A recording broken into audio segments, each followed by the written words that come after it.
ನಮಸ್ಕಾರ 30 ನಿಮಿಷ 30 ಸುದ್ದಿಗೆ ಸ್ವಾಗತ. ನಾನು ಪೃಥ್ವಿರಾಜ್ ಹಾರ್ನಹಳ್ಳಿ. 30 ನಿಮಿಷ 30 ಸುದ್ದಿಯಲ್ಲಿ ಬೆಳಗ್ಗೆಯಿಂದ ಆಗಿರುವಂತಹ ಬೆಳವಣಿಗೆಗಳು, ಮಧ್ಯಾಹ್ನ ನಂತರ ಆಗಬಹುದಾದಂತಹ ಬೆಳವಣಿಗೆಗಳ ಪ್ರಮುಖ ಮಾಹಿತಿಯನ್ನು ನಾನು ನಿಮ್ಮ ಮುಂದೆ ಇಡ್ತಾ ಹೋಗ್ತೀನಿ. ಒಂದೊಂದಾಗಿ ನೋಡ್ತಾ ಹೋಗೋಣ. ಮುಂಬೈ ಎನ್ಸಿಬಿ ಪೊಲೀಸರು ಭರ್ಜರಿ ಕಾರ್ಯಾಚರಣೆಯನ್ನು ನಡೆಸಿದ್ದಾರೆ. ಸಮುದ್ರ ಮಧ್ಯದಲ್ಲೇ ಮುಂಬೈ ಎನ್ಸಿಬಿ ಅಧಿಕಾರಿಗಳು ಹೈ ಪ್ರೊಫೈಲ್ ಡ್ರಗ್ ಪಾರ್ಟಿ ಮೇಲೆ ದಾಳಿಯನ್ನು ಮಾಡಿದ್ದಾರೆ. ಬಾಲಿವುಡ್ ನಟನ ಪುತ್ರ ಸೇರಿದಂತೆ 8 ಮಂದಿಯನ್ನ ವಶಕ್ಕೆ ಪಡೆದು ವಿಚಾರಣೆಯನ್ನ ಮಾಡುತ್ತಿದ್ದಾರೆ. ಮುಂಬೈಯಿಂದ ಗೋವಾಕ್ಕೆ ತೆರಳುತ್ತಾ ಇದ್ದಂತ ಐಷಾರಾಮಿ ಹಡಗಿನಲ್ಲಿ ಡ್ರಗ್ಸ್ ಪಾರ್ಟಿ ನಡೀತಾ ಇರುವಂತ ಬಗ್ಗೆ ಖಚಿತ ಮಾಹಿತಿಯನ್ನ ಪಡೆದಂತ ಎನ್ಸಿಬಿ ನಿರ್ದೇಶಕ ಸಮೀರ್ ವಾಂಕೆಡೆ ನೇತೃತ್ವದಲ್ಲಿ ತಂಡ ಗ್ರಾಹಕರ ಸೋಗಿನಲ್ಲಿ ಒಂದು ದಾಳಿಯನ್ನು ನಡೆಸಿದೆ. ಕಾರ್ಡೆಲಿಯಾ ಕ್ರೂಸ್ನಲ್ಲಿ ಡ್ರಗ್ಸ್ ಪಾರ್ಟಿ ನಡೀತಾ ಇತ್ತು. ಹಡಗಿನಲ್ಲಿ 1 ಲಕ್ಷ ರೂಪಾಯಿ ದುಬಾರಿ ಎಂಟ್ರಿ ಫೀಸ್, ದುಬಾರಿ ಶುಲ್ಕವನ್ನು ನೀಡಿ ಪಾರ್ಟಿಯನ್ನ ಮಾಡಲಾಗ್ತಾ ಇತ್ತು. ಎಲ್ಲ ಆರೋಪಿಗಳನ್ನ ಎನ್ಸಿಬಿ ಕಚೇರಿಯಲ್ಲಿ ವಿಚಾರಣೆಯನ್ನು ಮಾಡಲಾಗ್ತಾ ಇದೆ. ಮತ್ತೊಂದು ಕಡೆ ಬೆಂಗಳೂರಿನ ಕೆಆರ್ಪುರಂ ಪೊಲೀಸರು ಹಾರ್ಡ್ವೇರ್ ಶಾಪ್ನಲ್ಲಿ ಡ್ರಗ್ಸ್ ಮಾರಾಟ ಮಾಡ್ತಾ ಇದ್ದಂತ ಒಂದೇ ಕುಟುಂಬದ 4ರನ್ನ ಸೆರೆ ಹಿಡಿದಿದ್ದಾರೆ. ಒಟ್ಟು 6 ಮಂದಿಯನ್ನು ಅರೆಸ್ಟ್ ಮಾಡಲಾಗಿದೆ. ಕೆಆರ್ಪುರಂ ಪೊಲೀಸರಿಂದ ಬೋರರಾಮ್, ಮಕ್ಕಳಾದಂಥ ಸುನಿಲ್, ಜಿತೇಂದ್ರ ಸೇರಿದಂತೆ 6 ಜನರನ್ನ ಬಂಧಿಸಲಾಗಿದೆ. ಕಿತ್ತಗನೂರು ರಸ್ತೆಯಲ್ಲಿ ಹಾರ್ಡ್ವೇರ್ ಅಂಡ್ ಎಲೆಕ್ಟ್ರಾನಿಕ್ ಶಾಪ್ನಲ್ಲೇ ರಾಜಸ್ಥಾನದಿಂದ ಬಸ್ನಲ್ಲಿ ಡ್ರಗ್ಸ್ ಅನ್ನು ತರಿಸಿ ಗೌಪ್ಯವಾಗಿ ಡ್ರಗ್ಸ್ ಅನ್ನು ಮಾರಾಟ ಮಾಡ್ತಿದ್ರಂತೆ. ಸಾರ್ವಜನಿಕರ ದೂರಿನ ಮೇರೆಗೆ ಶಾಪ್ಗೆ ಎಂಟ್ರಿ ಕೊಟ್ಟಂತ ಖಾಕಿ ಪಡೆ ಡ್ರಗ್ಸ್ ಮಾರ್ತಾ ಇದ್ದವರನ್ನ ಅರೆಸ್ಟ್ ಮಾಡಿದ್ದಾರೆ. ಸಿಂದಗಿ ಆನಗಲ್ ಉಪಚುನಾವಣೆಗೆ ಭರ್ಜರಿ ತಯಾರಿಯನ್ನ ನಡೆಸಲಾಗ್ತಾ ಇದೆ. ಆಕಾಂಕ್ಷಿಗಳು ಟಿಕೆಟ್ಗಾಗಿ ಸರ್ಕಸ್ ಅನ್ನು ಮಾಡ್ತಿದ್ದಾರೆ. ಬಿಜೆಪಿ ಅಭ್ಯರ್ಥಿಗಳು ನಾ ಮುಂದು ತಾ ಮುಂದು ಅಂತ ಟಿಕೆಟ್ಗಾಗಿ ಪೈಪೋಟಿಯನ್ನು ನಡೆಸ್ತಾ ಇದ್ದಾರೆ. ಹೀಗಾಗಿ ಬಿಜೆಪಿ ಉಸ್ತುವಾರಿ ಅಂದ್ರೆ ರಾಜ್ಯ ಬಿಜೆಪಿ ಉಸ್ತುವಾರಿ ಆಗಿರುವಂತಹ ಅರುಣ್ ಸಿಂಗ್ ರಾಜ್ಯಕ್ಕೆ ಆಗಮಿಸಿದ್ದಾರೆ. ಉಪಚುನಾವಣೆ ಅಭ್ಯರ್ಥಿ ವಿಚಾರವಾಗಿ ಇವತ್ತು ಕೋರ್ ಕಮಿಟಿ ಸಭೆ ಇದೆ. ಸಭೆಯಲ್ಲಿ ಅಭ್ಯರ್ಥಿಗಳ ಆಯ್ಕೆ ಬಗ್ಗೆ ಚರ್ಚೆಯನ್ನ ಮಾಡ್ತೀವಿ. 2 ಕ್ಷೇತ್ರದಲ್ಲಿ ಉತ್ತಮ ವಾತಾವರಣ ಬಿಜೆಪಿಗೆ ಇದೆ. 2 ಕ್ಷೇತ್ರಗಳಲ್ಲೂ ಕೂಡ ಬಿಜೆಪಿ ಗೆಲ್ಲಲಿದೆ. ಈಗಾಗಲೇ 2 ಉಪಚುನಾವಣೆ ಸಿದ್ಧತೆಗೆ ನಾವು ಪ್ರಾರಂಭವನ್ನ ಮಾಡಿದ್ದೇವೆ. 2 ಕ್ಷೇತ್ರದಲ್ಲಿ ಬಿಜೆಪಿ ಗೆಲ್ಲುತ್ತೆ ಅಂತ ವಿಶ್ವಾಸವನ್ನು ವ್ಯಕ್ತಪಡಿಸಿದರು.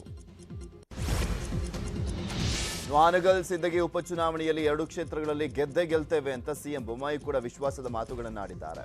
ಬಳ್ಳಾರಿಯಲ್ಲಿ ಮಾತನಾಡಿದಂಥ ಸಿಎಂ ಬೊಮ್ಮಾಯಿ ಆಕಾಂಕ್ಷಿಗಳ ಸಂಖ್ಯೆ ಹೆಚ್ಚಾಗಿದೆ. ಇವತ್ತು ಕೋರ್ ಕಮಿಟಿಯಲ್ಲಿ ಅಭ್ಯರ್ಥಿಗಳ ಹೆಸರು ಫೈನಲ್ ಮಾಡಿ ಹೈಕಮಾಂಡ್ಗೆ ಕಳಿಸ್ತೇವೆ. ಈ ಚುನಾವಣೆ ಸೆಮಿಫೈನಲ್ ಅಲ್ಲ, ಯಾಕಂದ್ರೆ ನಂಜನಗೂಡು ಮತ್ತು ಗುಂಡ್ಲುಪೇಟೆ ಚುನಾವಣೆಯಲ್ಲಿ ಕಾಂಗ್ರೆಸ್ ಗೆದ್ದಿತ್ತು, ನಂತರ ಅಧಿಕಾರವನ್ನು ಕಳೆದುಕೊಂಡ್ರು ಅಂತ ವ್ಯಂಗ್ಯವಾಡಿದರು. ಸಂದೇಶ್ ನಾಗರಾಜ್ ಬಿಜೆಪಿ ಸೇರ್ಪಡೆಗೆ ಮೂಲ ಬಿಜೆಪಿಗರು ವಿರೋಧವನ್ನು ವ್ಯಕ್ತಪಡಿಸಿದ್ದಾರೆ. ಈ ಬಗ್ಗೆ ಮಾತನಾಡಿದಂತಹ ಶಾಸಕ ಎಸ್.ಎ. ರಾಮದಾಸ್ ಪಕ್ಷದ ರಾಜ್ಯಾಧ್ಯಕ್ಷರು ಕಾರ್ಯಕರ್ತರ ಭಾವನೆಗಳಿಗೆ ಸ್ಪಂದಿಸುವಂತೆ ಕೆಲಸವನ್ನು ಮಾಡ್ತಾರೆ. ಸಾಧಕ ಬಾಧಕಗಳನ್ನ ಇನ್ನೂ ಕೂಡ ಪೂರ್ಣ ಪ್ರಮಾಣದಲ್ಲಿ ಚರ್ಚೆ ಮಾಡಿಲ್ಲ. ನಮ್ಮಗಳ ಜೊತೆ ಇನ್ನೂ ಕೂಡ ಚರ್ಚೆಯನ್ನ ಮಾಡಿಲ್ಲ. ಪಕ್ಷವನ್ನ ಕಟ್ಟಿ ಬೆಳೆಸಿದಂಥವರಿಗೆ ಆದ್ಯತೆ ನೀಡಬೇಕೆಂಬ ಚಿಂತನೆ ಸಹ ಇದೆ. ನಿಜವಾದಂಥ ಕಾರ್ಯಕರ್ತರನ್ನ ಗುರುತಿಸುವಂತ ಕೆಲಸ ಆಗಲಿದೆ ಅಂತ ಹೇಳಿದರು. ಮೈಸೂರು ಭಾಗದಲ್ಲಿ 20ಕ್ಕೂ ಹೆಚ್ಚು ಶಾಸಕರು ನನ್ನ ಸಂಪರ್ಕದಲ್ಲಿ ಇದ್ದಾರೆ ಎಂಬ ಡಿಕೆ ಶಿವಕುಮಾರ್ ಹೇಳಿಕೆಗೆ ಸಚಿವ ಈಶ್ವರಪ್ಪ ಟಾಂಗ್ ಕೊಟ್ಟಿದ್ದಾರೆ. ಸಿದ್ದರಾಮಯ್ಯರಿಗೆ ಹೇಗಾದರೂ ಈ ಬಾರಿ ಸಿಎಂ ಆಗಬೇಕು ಅನ್ನುವಂಥ ಹುಚ್ಚು. ಡಿಕೆ ಶಿವಕುಮಾರ್ಗೆ ಬಿಜೆಪಿಯವರನ್ನ ಹೇಗಾದರೂ ಎಳೆದುಕೊಳ್ಬೇಕು ಅನ್ನುವಂಥ ಹುಚ್ಚು. ಈ 2 ಹುಚ್ಚರನ್ನ ಹುಚ್ಚಾಸ್ಪತ್ರೆಗೆ ಸೇರಿಸಬೇಕು. ಇದಕ್ಕೆ ಬೇರೆ ಏನೂ ಉತ್ತರ ಇಲ್ಲ ಅಂತ ವ್ಯಂಗ್ಯವಾಡಿದ್ದಾರೆ.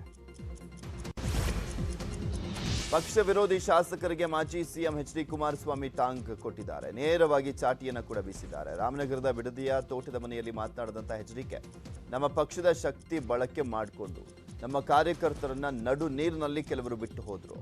ಇವರಿಂದಲೇ ಪಕ್ಷದ ಸಂಘಟನೆ ಹಿಂದೆ ಉಳಿದಿದೆ. ಪಕ್ಷ ಬಿಟ್ಟು ಹೋಗಿ ಎಂದು ನಾನು ಹೇಳಿಲ್ಲ. ಹೋದ ಮೇಲೆ ನಾನೇನು ಮಾಡಲಿಕ್ಕೂ ಆಗಲ್ಲ. ಕೆಲವರು ಪಕ್ಷದ ಕುತ್ತಿಗೆ ಕೊಯ್ದು ಬೆನ್ನಿಗೆ ಚೂರಿಯನ್ನು ಹಾಕ್ತಾ ಇದ್ದಾರೆ ಅಂತ ಕಿಡಿಕಾರಿದ್ರು.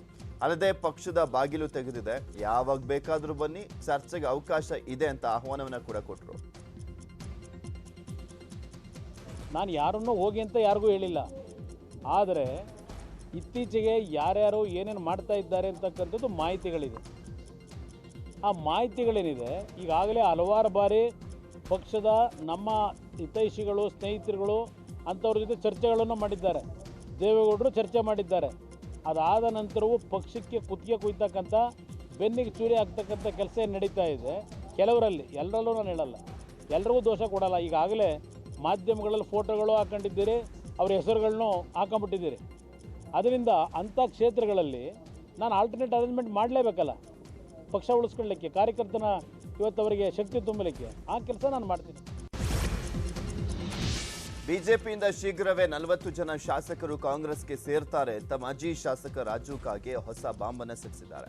ರಾಜ್ಯ ಬಿಜೆಪಿ ಸರ್ಕಾರದಲ್ಲಿ ವೈಮನಸ್ಸು ಉಂಟಾಗಿದೆ. ಒಬ್ಬೊಬ್ಬರ ಬಳಿ ಹೊಂದಾಣಿಕೆ ಇಲ್ಲದಿದ್ರಿಂದ ಒಬ್ಬೊಬ್ಬರಲ್ಲೂ ಕೂಡ ಹೊಂದಾಣಿಕೆ ಇಲ್ಲ. ಸರ್ಕಾರ ಎಲ್ಲಾ ರಂಗಗಳಲ್ಲೂ ಕೂಡ ವಿಫಲವಾಗಿದೆ. ಶೀಘ್ರದಲ್ಲೇ 40 ಜನ ಶಾಸಕರು ಬಿಜೆಪಿ ತೊರೆದು ಕಾಂಗ್ರೆಸ್ ಅನ್ನ ಸೇರಲಿದ್ದಾರೆ. ಬೆಳಗಾವಿ ಜಿಲ್ಲೆಯ 2-3 ಶಾಸಕರು ಕಾಂಗ್ರೆಸ್ ಬರಲಿಕ್ಕೆ ಸಿದ್ಧರಾಗಿದ್ದಾರೆ ಅಂತ ಹೊಸ ಬಾಂಬನ್ನು ಸಿಡಿಸಿದ್ದಾರೆ. ಇವತ್ತು ಬಿಜೆಪಿಯಲ್ಲಿಯೇ 40 ಜನ ಕಾಂಗ್ರೆಸ್ ಬರ್ಲಿಕ್ಕೆ ನಾನು ಬೆಂಗಳೂರಲ್ಲಿ ಮೊನ್ನೆ ಒಂದು 8 ದಿವಸ ಅಧಿವೇಶನ ನಡೆದಾಗ ಹೋಗಿ ಎಲ್ಲರಿಗೂ ಭೇಟಿಯಾದಾಗ ನಾನು ಡಿ ಕೆ ಶಿವಕುಮಾರ್ ಅವ್ರಿಗೆ ಆಗಲಿ ಸಿದ್ದರಾಮಣ್ಣನಾಗಲಿ ಎಲ್ಲರಿಗೂ ಭೇಟಿ ಕೇಳಿದಾಗ ನೀವು ತಯಾರು ಮಾಡಪ್ಪ ಎಲ್ಲರೂ ಬೆಂಡ್ ಹತ್ತಿದ್ದು ಯಾವುದೇ ಪ್ರಶ್ನೆ ನಮ್ಮದು ಬರ್ತೈತೆ. ನನ್ನ ಹೆಲ್ತ್ ಸರಿ ಇಲ್ಲ ಸರ್, ನೋಡೋಣ ಬೇರೆ ಇದ್ರೆ ನಾನು ಈ ಸದ್ದ ಮಾಲಿಯವರಿಗೆ ಒಂದು ಮಾತು ಕೊಟ್ಟು ಬಂದಿದ್ದೆ, ನೋಡೋಣ ನಾನು ಮುಂದೆ. ಬಟ್ ಆದರೆ ಯಾರೇ ನಿತ್ರನು ಪಕ್ಷ ಸಂಘಟನೆ ಮಾಡಿ ಅವ್ರು ಆಶೆ ತರುವಂಥ ಜವಾಬ್ದಾರಿ. ಸಾರಿಗೆ ನೌಕರರ ಪತ್ನಿ ಮತ್ತು ಮಕ್ಕಳ ಆತ್ಮಹತ್ಯೆ ಪ್ರಕರಣದ ಸಂಬಂಧ ರಾಜ್ಯ ಸರ್ಕಾರದ ವಿರುದ್ಧ ಮಾಜಿ ಸಿಎಂ ಕುಮಾರಸ್ವಾಮಿ ಕಿಡಿಕಾರಿದ್ದಾರೆ. ನೆಲಮಂಗಲದಲ್ಲಿ ಸಾರಿಗೆ ನೌಕರನ ಪತ್ನಿ ಮತ್ತು ಮಕ್ಕಳ ಆತ್ಮಹತ್ಯೆ ಪ್ರಕರಣ ಹೃದಯ ವಿದ್ರಾವಕ, ಇದು ಕೊಲೆಗಡುಕ ಸರ್ಕಾರ ಅಂತ ಟ್ವಿಟರ್ನಲ್ಲಿ ಆಕ್ರೋಶವನ್ನು ವ್ಯಕ್ತಪಡಿಸಿದ್ದಾರೆ. ಈ ಘಟನೆಯನ್ನ ಸರ್ಕಾರ ತಡೆಯಬಹುದಿತ್ತು. ಮೊದಲೇ ಆ ಕುಟುಂಬಕ್ಕೆ ಪರಿಹಾರ, ಅನುಕಂಪದ ಉದ್ಯೋಗ ನೀಡಿದ್ರೆ 3 ಅಮೂಲ್ಯ ಜೀವಗಳು ಉಳಿತಾ ಇದ್ವು ಅಂತ ಹೇಳಿದ್ದಾರೆ. ಅಧಿಕಾರಿಗಳನ್ನ ಅಮಾನತು ಮಾಡಬೇಕು. ಕೊರೋನಾ ಸೋಂಕಿಗೆ ಬಲಿಯಾದಂಥ ಸಾರಿಗೆ ನೌಕರರ ಕುಟುಂಬಗಳಿಗೆ ನೇರವಾಗಿ ಮುಂದಿನ ಅನಾಹುತಗಳನ್ನು ತಪ್ಪಿಸಬೇಕು ಅಂತ ಸಿಎಂ ಬೊಮ್ಮಾಯಿಗೆ ಒತ್ತಾಯಿಸಿದ್ದಾರೆ. ಡೆಕ್ಕನ್ ಆಗ್ರೋ ಕಂಪನಿ ಬಾಡಿಗೆ ಬಾಕಿ ಉಳಿಸಿಕೊಂಡಂತಹ ಪ್ರಕರಣದ ಸಂಬಂಧ ಮದ್ದೂರು ಟಿಎಪಿಸಿಎಂಎಸ್ ನಿರ್ದೇಶಕಿ ಇಂದಿರಾ ಮಾಧ್ಯಮಗಳಲ್ಲಿ ಸತ್ಯ ಹೇಳಿದ್ದಕ್ಕೆ ಟಿಎಪಿಸಿಎಂಎಸ್ ಅಧ್ಯಕ್ಷ ಮಹದೇವು ಆವಾಜನ್ನ ಹಾಕಿದ್ದಾರೆ. ಬಾಡಿಗೆ ಬಾಕಿ ಬಗ್ಗೆ ಮಾತನಾಡಿದ್ದಕ್ಕೆ ಟಿಎಪಿಸಿಎಂಎಸ್ ನಿರ್ದೇಶಕಿ ಇಂದಿರಾಗೆ ಆವಾಜನ್ನ ಹಾಕಿ ಬೆದರಿಕೆಯನ್ನು ಹಾಕಲಾಗಿದೆ. ಇದೇ ವಿಚಾರಕ್ಕೆ ತುರ್ತು ಮೀಟಿಂಗ್ ಕರೀತೇನೆ ಅಂತ ಆವಾಜನ್ನ ಹಾಕಿದ್ದಾರೆ. ಮಾಜಿ ಸಚಿವ ಸಿಪಿ ಯೋಗೇಶ್ವರ್ ಒತ್ತಡದಿಂದ ಆವಾಜನ್ನ ಹಾಕಿರುವಂತಹ ಶಂಕೆ ವ್ಯಕ್ತವಾಗಿದೆ. ಸಿಪಿವೈ ಪುತ್ರಿ ನಿಶಾ ಮಾಲೀಕತ್ವದ ಡೆಕ್ಕನ್ ಆಗ್ರೋ ಕಂಪನಿ ಸುಮಾರು 47 ಲಕ್ಷ ಬಾಕಿ ಬಾಡಿಗೆಯನ್ನು ಉಳಿಸಿಕೊಂಡಿರುವ ಬಗ್ಗೆ ಟಿಎಪಿಸಿಎಂಎಸ್ ನಿರ್ದೇಶಕಿ ಇಂದಿರಾ ಸ್ಪಷ್ಟನೆಯನ್ನು ಕೊಟ್ಟಿದ್ರು. ಹಾಗೆ ನ್ಯೂಸ್ 18 ಜೊತೆ ನಿನ್ನೆ ಮಾತನಾಡಿದ್ರು. ಬೆಂಗಳೂರನ್ನ ಬೆಚ್ಚಿ ಬೀಳಿಸಿದಂತ ರೇಖಾ ಕದರೇಶ್ ಹತ್ಯೆ ಪ್ರಕರಣದ ಸಂಬಂಧ ಪೊಲೀಸರು ಚಾರ್ಜ್ ಶೀಟ್ ಅನ್ನು ಸಲ್ಲಿಸಿದ್ದಾರೆ. ಚಾರ್ಜ್ ಶೀಟ್ನಲ್ಲಿ ರೇಖಾ ಹತ್ಯೆಯ ಇಂಚಿಂಚು ಮಾಹಿತಿಯನ್ನು ನ್ಯೂಸ್ 18 ಕನ್ನಡಕ್ಕೆ ಲಭ್ಯವಾಗಿದೆ. A1 ಆರೋಪಿ ಪೀಟರ್, A2 ಆರೋಪಿ ಸೂರ್ಯ, A3 Stephen, A4 Purushottam, A5 Ajay, ಹಾಗೆ A6 Arun, A7 Mala, A8 Selvaraj alias captain. ಈ 8 ಜನ ರೇಖಾ ಕದರೇಶ್ ಹತ್ಯೆಯ ಆರೋಪಿಯಾಗಿದ್ದಾರೆ. ವೈಯಕ್ತಿಕ ದ್ವೇಷವೇ ರೇಖಾ ಕದರೇಶ್ ಹತ್ಯೆಗೆ ಕಾರಣ ಅಂತ ಚಾರ್ಜ್ ಶೀಟ್ನಲ್ಲಿ ಉಲ್ಲೇಖಿಸಲಾಗಿದೆ. ಕೊಟ್ಟ ಹಣ ವಾಪಸ್ ಕೇಳಿದ್ದಕ್ಕೆ ರೌಡಿ ಶೀಟರ್ ದರ್ಪವನ್ನ ಮೆರೆದು ಹಣವನ್ನ ಕೊಟ್ಟಿದ್ರಲ್ಲ ಅವರನ್ನೇ ಗೃಹ ಬಂಧನದಲ್ಲಿಟ್ಟಿದ್ದ ರೌಡಿ ಶೀಟರ್ನನ್ನ ಪೊಲೀಸರು ಅರೆಸ್ಟ್ ಮಾಡಿದ್ದಾರೆ. ಕೋಲಾರದ ಕೆಜಿಎಫ್ನಲ್ಲಿ ಒಂದು ಘಟನೆ ನಡೆದಿದೆ. ರೌಡಿ ಶೀಟರ್ ಸಿಕಂದರ್ ಪೊಲೀಸರ ವಶಕ್ಕೆ ಪಡೆದು 2 ಮಹಿಳೆಯರು ಸೇರಿದಂತೆ 5ರನ್ನ ರಕ್ಷಣೆ ಮಾಡಲಾಗಿದೆ. ರೌಡಿ ಶೀಟರ್ ಸಿಕಂದರ್ಗೆ ಅಂಬಿಕಾ ನಿಶ್ಚಲ್ ದಂಪತಿ 54 ಲಕ್ಷ ನೀಡಿದ್ರಂತೆ.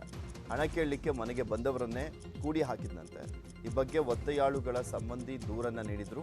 ದೂರು ದಾಖಲಿಸಿಕೊಂಡಂತ ಪೊಲೀಸರು ದಾಳಿ ಮಾಡಿ ಗೀತಾ, ಅಂಬಿಕಾ, ಕುಮಾರ್, ಅರಿವಳಗನ್, ಜಾನ್ಸಿ ರಕ್ಷಣೆಯನ್ನ ಮಾಡಿದ್ದಾರೆ. ಸಿಕಂದರ್ ಮನೆಯಲ್ಲಿ ಮಾರಕಾಸ್ತ್ರಗಳು ಪತ್ತೆಯಾಗಿದ್ದು 50ಕ್ಕೂ ಹೆಚ್ಚು ಮಾರಕಾಸ್ತ್ರಗಳನ್ನು ವಶಕ್ಕೆ ಪಡೆಯಲಾಗಿದೆ. ಹೊಸ ಜಿಲ್ಲೆ ವಿಜಯನಗರ ಜಿಲ್ಲೆಯ ಮಕರಬ್ಬಿ ಗ್ರಾಮದಲ್ಲಿ ಕಲುಷಿತ ನೀರು ಕುಡಿದು ಅಸ್ವಸ್ಥಗೊಂಡು ಆಸ್ಪತ್ರೆ ಸೇರಿ ಸಾವನ್ನಪ್ತಾ ಇರುವಂತವರ ಸಂಖ್ಯೆ 3ಕ್ಕೆ ಏರಿಕೆಯಾಗಿದೆ. ವಾಂತಿ ಭೇದಿ ಚಿಕಿತ್ಸೆಗಾಗಿ ಬಳ್ಳಾರಿ ಕಿಮ್ಸ್ ಆಸ್ಪತ್ರೆಗೆ ದಾಖಲಾಗಿದ್ದಂಥ ಮಹಿಳೆ ಲಕ್ಷ್ಮಮ್ಮ ಇಂದು ಚಿಕಿತ್ಸೆ ಫಲಿಸದೆ ಸಾವನ್ನಪ್ಪಿದ್ದಾರೆ. ಲಕ್ಷ್ಮಮ್ಮ, ಹಾವನೂರು, ಬಸಮ್ಮ, ನೀಲಪ್ಪ, ಬೆಳವಿಗೆ ಒಟ್ಟು 3 ಜನ ಕಲುಷಿತ ನೀರನ್ನು ಕುಡಿದು ಸಾವನ್ನಪ್ಪಿದ್ದಾರೆ. ಕಳೆದ 20 ದಿನಗಳ ಹಿಂದೆ ಕಲುಷಿತ ನೀರು ಕುಡಿದು 105ಕ್ಕೂ ಹೆಚ್ಚು ಮಂದಿ ಅಸ್ವಸ್ಥಗೊಂಡಿದ್ದರು. ಬಳ್ಳಾರಿ, ಹೊಸಪೇಟೆ, ಹುಬ್ಬಳ್ಳಿ ಆಸ್ಪತ್ರೆಗಳಲ್ಲಿ ಅಸ್ವಸ್ಥಗೊಂಡವರಿಗೆ ಚಿಕಿತ್ಸೆಯನ್ನು ನೀಡಲಾಗ್ತಾ ಇದೆ. ಹಾಸನ ಜಿಲ್ಲೆಯ ಬಳದರೆ ಗ್ರಾಮದಲ್ಲಿ ಮಕ್ಕಳ ಅಕ್ಷರ ದಾಸೋಹಕ್ಕೆ ಅಕ್ಕಿ ಪೂರೈಸುವಾಗ ತೂಕದಲ್ಲಿ ಮೋಸದ ಆರೋಪ ಕೇಳಿಬಂದಿದೆ. ಅಕ್ಕಿ ಸರಬರಾಜು ಮಾಡಲಿಕ್ಕೆ ಬಂದಂತ ಲಾರಿ ಹಿಡಿದು ಗ್ರಾಮಸ್ಥರು ಆಕ್ರೋಶವನ್ನ ವ್ಯಕ್ತಪಡಿಸಿದ್ದಾರೆ. ಕೊರೋನಾ ಹಿನ್ನೆಲೆಯಲ್ಲಿ ಶಾಲೆಗಳು ಸರಿಯಾಗಿ ನಡೆದಿರಲಿಲ್ಲ. ಶಾಲಾ ಮಕ್ಕಳು ಹಸಿವಿನಿಂದ ನರಳಬಾರದು ಎಂದು ಪ್ರತಿ ಮಕ್ಕಳಿಗೂ ಮನೆಗೆ ಅಕ್ಕಿ ಕೊಡಲಾಗ್ತಾ ಇತ್ತು. ಅಕ್ಷರ ದಾಸೋಹದ ಅಕ್ಕಿಯನ್ನ ಮೊದಲು ಶಾಲೆಗೆ ಪೂರೈಸಿ ಶಾಲೆ ಮುಖಾಂತರ ವಿದ್ಯಾರ್ಥಿಗಳಿಗೆ ಅಕ್ಕಿಯನ್ನು ನೀಡಲಾಗ್ತಾ ಇತ್ತು. ಆದರೆ ಅಕ್ಕಿಯನ್ನ ಕೊಡುವಾಗ ಪ್ರತಿ ಚೀಲಕ್ಕೆ ಸುಮಾರು 5ರಿಂದ 7 ಕೆಜಿ ಅಕ್ಕಿಯನ್ನ ಮೋಸವನ್ನ ಮಾಡ್ತಾ ಇದ್ದಾರೆ ಅಂತ ಆರೋಪ ಕೇಳಿಬಂದಿದೆ. ಅಕ್ಕಿ ತಂದಾಗ ಗ್ರಾಮ ಪಂಚಾಯಿತಿ ಸದಸ್ಯ ಯೋಗೇಶ್ ತೂಕವನ್ನ ಹಾಕಿದ್ದಾರೆ. ಈ ವೇಳೆ ನಿಗದಿತ ಅಕ್ಕಿಗಿಂತ ಕಡಿಮೆ ಪ್ರಮಾಣದಲ್ಲಿ ಅಕ್ಕಿ ನೀಡಿರುವಂಥದ್ದು ಬೆಳಕಿಗೆ ಬಂದಿದೆ.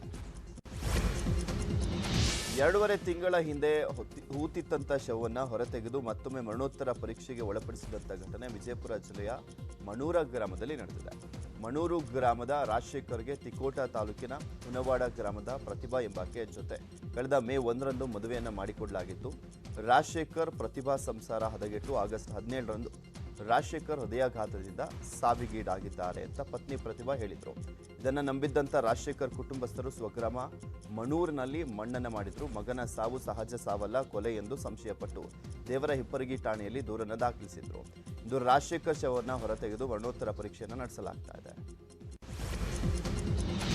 ತುಮಕೂರು ಜಿಲ್ಲೆ ಕುಣಿಗಲ್ ತಾಲೂಕಿನ ಯಳಗಲವಾಡಿಯ ಹಳ್ಳಿಯಲ್ಲಿ ಮನಕಲ್ಕುವಂತ ಘಟನೆ ನಡೆದಿದೆ. ಪಾಳು ಬಿದ್ದಿದ್ದರಿಂದ ದನದ ಕೊಟ್ಟಿಗೆಯಲ್ಲಿ 2 ವರ್ಷಗಳಿಂದ ಒಂದೇ ಜೊತೆ ಬಟ್ಟೆಯಲ್ಲಿ ನವೀನ್ ಕುಮಾರ್ ಎಂಬಾತ ವಾಸವಿದ್ದ.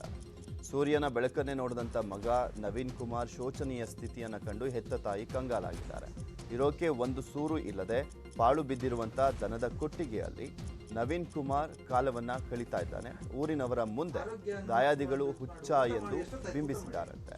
ಈ ಯುವಕನ ದಾರುಣ ಸ್ಥಿತಿಯ ಬಗ್ಗೆ ತುಮಕೂರು ಜಿಲ್ಲಾಧಿಕಾರಿಗಳಿಗೆ ಪತ್ರ ಬರೆದರೂ ಕೂಡ ಜಿಲ್ಲಾಡಳಿತ ಸ್ಪಂದಿಸಿರುವಂತೆ.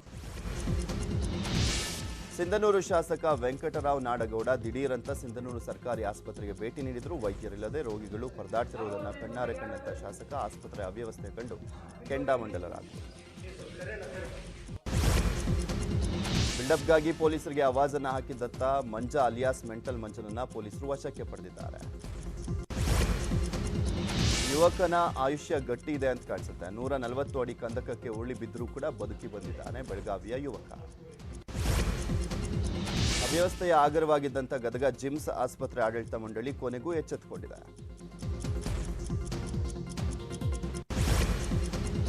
ಇದ ಸುದ್ದಿಯನ್ನು ನಿಮ್ಮ ಮುಂದೆ ಇಡ್ತಾ ಹೋಗ್ತೀನಿ, ಆದರೆ ಅದಕ್ಕೂ ಮುಂಚೆ ಒಂದು ಸ್ಮಾಲ್ ಬ್ರೇಕ್.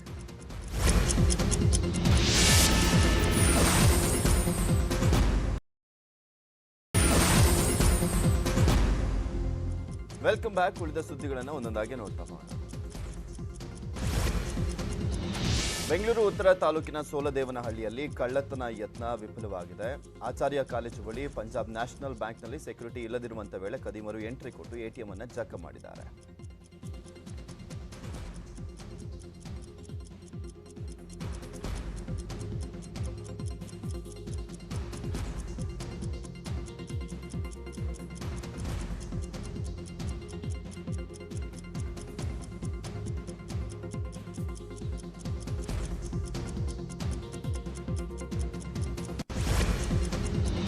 ಹಾಸನದಲ್ಲಿ ಅನರ್ಹ ಬಿಪಿಎಲ್ ಕಾರ್ಡ್ ಕತ್ತರಿಗೆ ಜಿಲ್ಲಾಡಳಿತ ಹರಸಾಹಸವನ್ನು ಮಾಡ್ತಾ ಇದೆ. ಅನರ್ಹ ಪಡಿತರ ಚೀಟಿಗಾಗಿ ಹುಡುಕಾಟ ನಡೀತಾ ಇದೆ. ಹಾಸನ ಜಿಲ್ಲೆಯಲ್ಲಿ 4.84 ಲಕ್ಷ ಬಿಪಿಎಲ್ ಕಾರ್ಡ್ದಾರರಿದ್ದಾರೆ.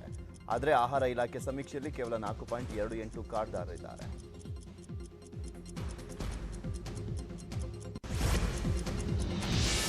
ಶಿವಮೊಗ್ಗ ಜಿಲ್ಲೆಯಲ್ಲಿ ನೈಟ್ ವರ್ಕ್ಗಾಗಿ ಶಾಂತಿಯುತವಾಗಿ ಬೃಹತ್ ಪಾದಯಾತ್ರೆ ಮತ್ತು ಸಾಂಕೇತಿಕ ರಸ್ತೆ ತಡೆ ನಡೆಸಿ ಪ್ರತಿಭಟನೆಯನ್ನು ನಡೆಸಿದರು. ಸಾಗರ ತಾಲೂಕಿನ ಶರಾವತಿ ಹಿನ್ನೀರಿನ ಪ್ರದೇಶವಾದಂಥ ಚನ್ನಗೊಂಡ ಗ್ರಾಮ ಪಂಚಾಯಿತಿ ವ್ಯಾಪ್ತಿಯ ಕಟ್ಟಿಕಾರು, ಕಾರಣಿ, ಹಾಳಸಿ ಪ್ರದೇಶದಲ್ಲಿ ನೆಟ್ವರ್ಕ್ ಇರಲಿಲ್ಲ.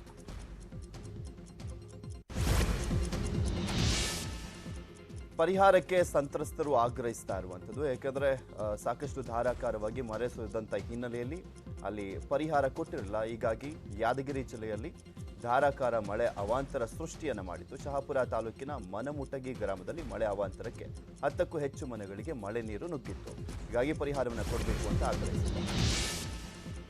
ವಿಶ್ವವಿಖ್ಯಾತ ಮೈಸೂರು ದಸರಾ ಸಂಭ್ರಮ ಹೆಚ್ಚಾಗ್ತಾ ಇದೆ. ಇಂದು ಗೋಪಾಲಸ್ವಾಮಿ ಆನೆಗೆ ಅರಮನೆ ಆವರಣದಲ್ಲಿ ಮರದ ಅಂಬಾರಿ ತಾಲೀಮು ಅನ್ನು ನಡೆಸಲಾಯಿತು.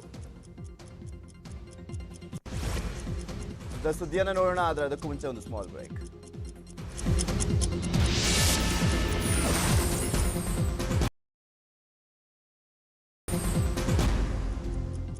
Welcome back. ಉಳಿದ ಪ್ರಮುಖ 5 ಸುದ್ದಿಯನ್ನು ಒಂದೊಂದಾಗಿ ನೋಡ್ತಾ